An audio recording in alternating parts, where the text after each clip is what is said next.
y'all, it's Belle. Welcome back to my channel. Today's video is going to be my middle grade recommendations for prompt 3 for middle grade March, which is a contemporary. And I don't read a lot of contemporary, so this won't be as long as the other videos because these are going to be books I have read. And you've seen the mug, and my other stuff came today. I got the middle grade March t-shirt from the Curly Readers Etsy shop. It came with I got 2 bookmarks. And the first one is for middle grade March. And then I got one with a quote on the back. It says, "The world calls them its singers and poets and artists and storytellers, but they are just people who have never forgotten the way to fairyland." It's a quote by Ellen Montgomery's Anne of Green Gables. And this was perfect for me. It's got a quote on it, but it says, "My book smells better than your Kindle." I love that. Because I can only read physical. Ebooks trigger my migraines, and I have ADHD, so I could never do audio. Like, I would have to keep rewinding, like I'd miss everything because my mind would be doing something else and not listening. But I prefer physical anyway, so this is just perfect for me, so I love that. And I'll have Krista from Books and Jams and Life Between Words and Amanda from the Curly Reader all linked down below. They're the host of Middle Grade March. The first one, I've seen people using it or saying it's using it for the contemporary, and it is a contemporary story, but he lives every day twice, so that's kind of not, that's like a fantasy, so I don't know if that would work. Could check with the host, but either way I wanted to put it in here because I did forget. Because if it doesn't work for that, it does have 5 or more words in the title, so it would have worked for that prompt. But it's The Double Life of Danny Day by Mike Thayer. I absolutely love this book. Danny Day lives every day twice. The first time, nothing he does really matters, because at midnight everything resets. The second time, though, the one everyone else remembers, Danny has a little extra knowledge to help smooth out his days. But when Danny's family moves across the country, he suddenly has to use his ability for more than just slacking off and playing video games. Now he's making new friends, fending off jerks, exposing a ring of cheaters in the lunchtime video game tournament, and taking down bullies one day at a time. Or is it 2 days at a time? Such a great story. Loved his writing. Great humor. Interesting concept. Love the characters in here. I recommend. This one has 2 books currently out. There's more coming. This is Jack vs. the Tornado by Amanda Cleary Eastep, and this is part of the Tree Street Kids series. There's some illustrations. We have a little fact page thing. It's like facts that like some of the characters know, and like I learned some things, and it was so great. And this is like a Christian fiction, so I love that too. But it doesn't push it in your face if you don't like that. Like, it's not, but it's just like the perfect balance of it. And it's based in the 90s. Being a kid in the 90s can be an epic battle. Good thing in the Tree Street Kids have big friendships and an even bigger God. When your parents make your family move, it can really rock your world. So when Jack Finch has to move to Chicago's suburbs, he devises a plan to get himself back to his beloved farmhouse forever. Only 3 things stand in his way: a neighbor in need, a shocking discovery, and tornado season. Will Jack find a solution, or is God up to something bigger than Jack can possibly imagine? Just a fun, quick series. Just really enjoyed these. And then, I don't know if this is just going to remain a duology or if there will be more. I hope there'll be more, but right now there's currently 2 books out. The first one, Love Like Sky by Leslie C. Youngblood.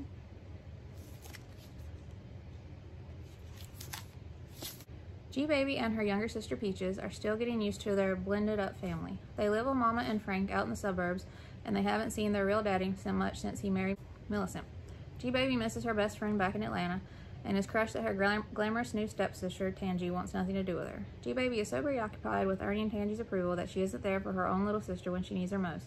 Peaches gets sick, really sick. Suddenly, Mama and Daddy are arguing like they did before the divorce, and even the doctors at the hospital don't know how to help Peaches get better. It's up to G-Baby to put things right. She knows Peaches can be strong again if she can only see that their family's love for her really is like sky.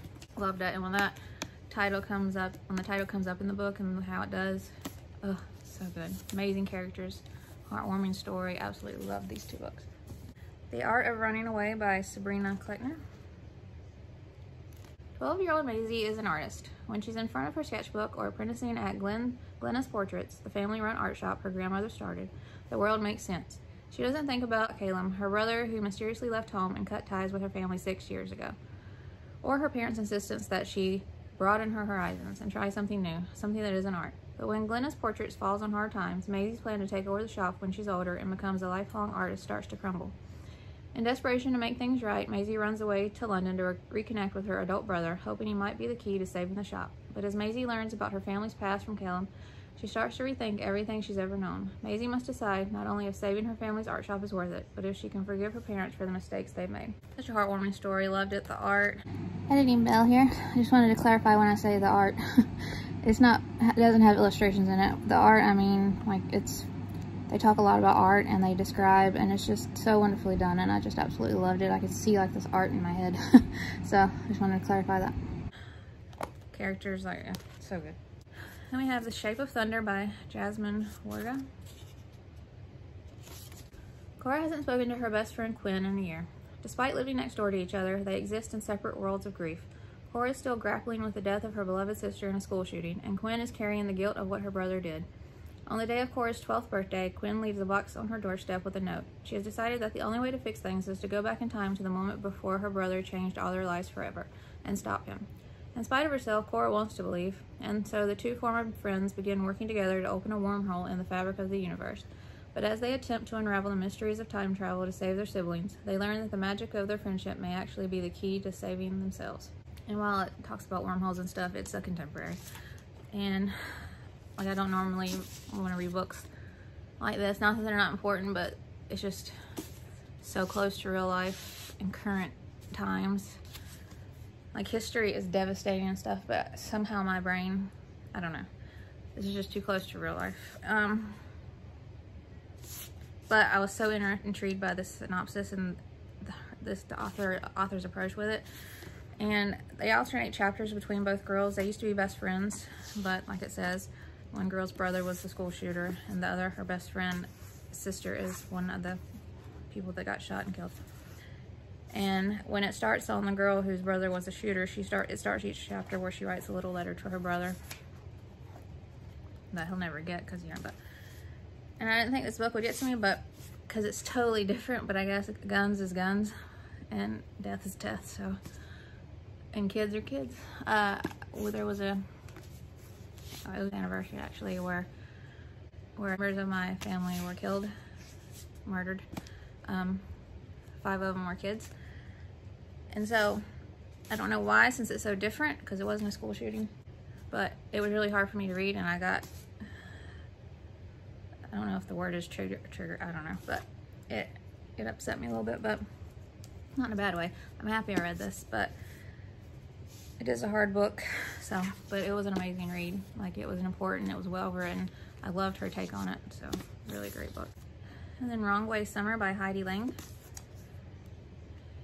And I wanted to read a book that I was interested in reading, a book that was just wrote by her alone, because the book she co-wrote, there's the trilogy that is escaping me, where they cook monsters, and then The Whispering Pines.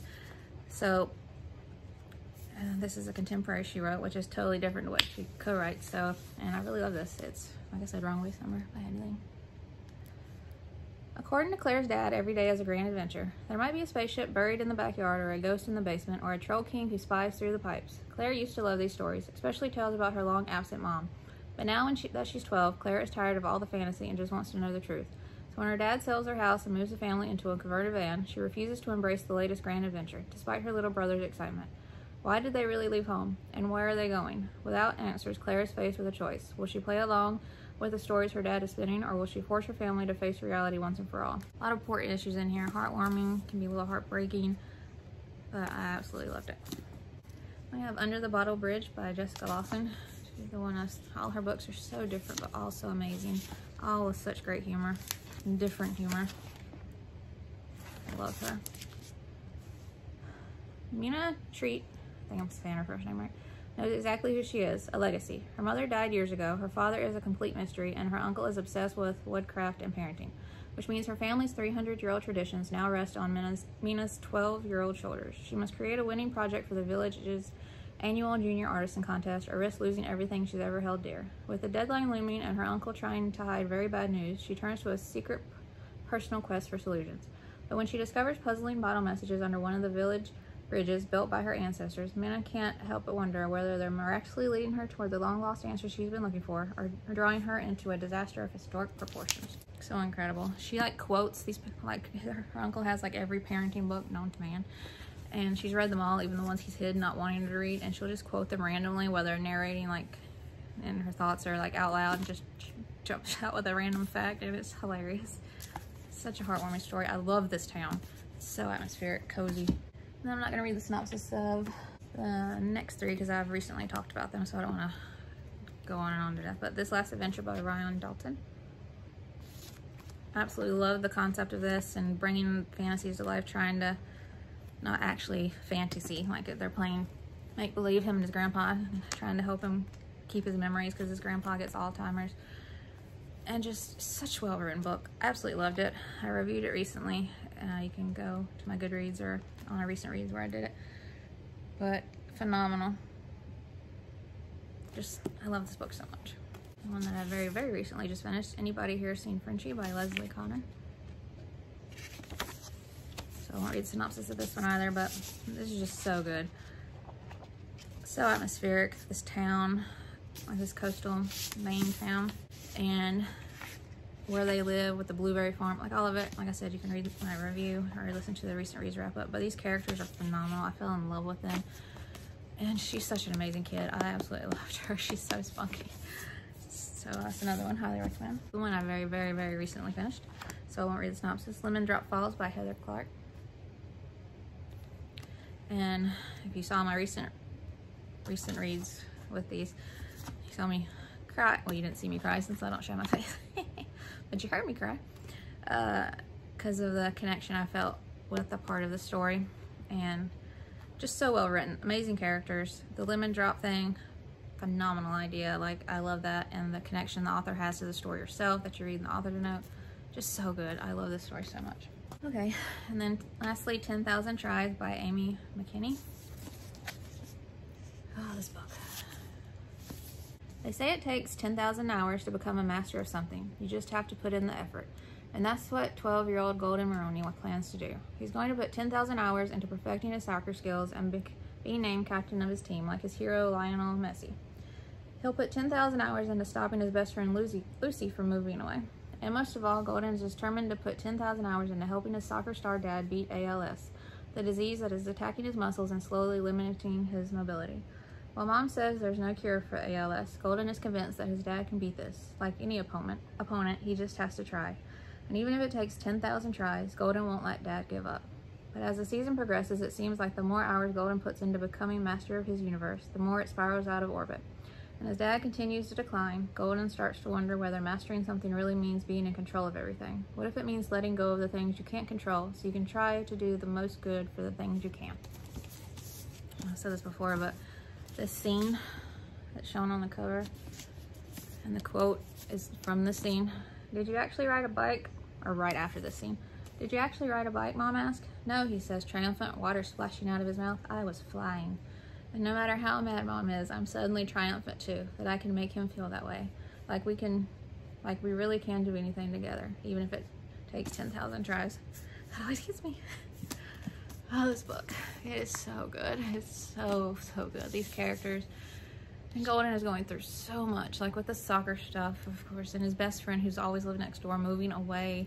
And then his dad getting ALS, who's always been so strong and one of his heroes, and he can't even do everyday things that we do all the time and take for granted, like being able to walk to the bathroom, to go to the bathroom by ourselves, to bathe ourselves, to feed ourselves. Like, it gets to the point, and it's just so heartbreaking. And this is just such a beautiful read. I can't, I read this a while ago, and I always think about it. Just such a great book. All right, y'all, that wasn't a lot, but like I said, it's not my biggest read genre. So, but did you see any that you're interested in? Have you read any of them? Did you like them? Did you not? Let me know in the comments. Are you taking part in middle grade March? Are you excited about it? I am. Yay! But I hope you enjoyed the video. And if you would like to subscribe, I would love that if you would like to. And I'll see you in my next video. Bye.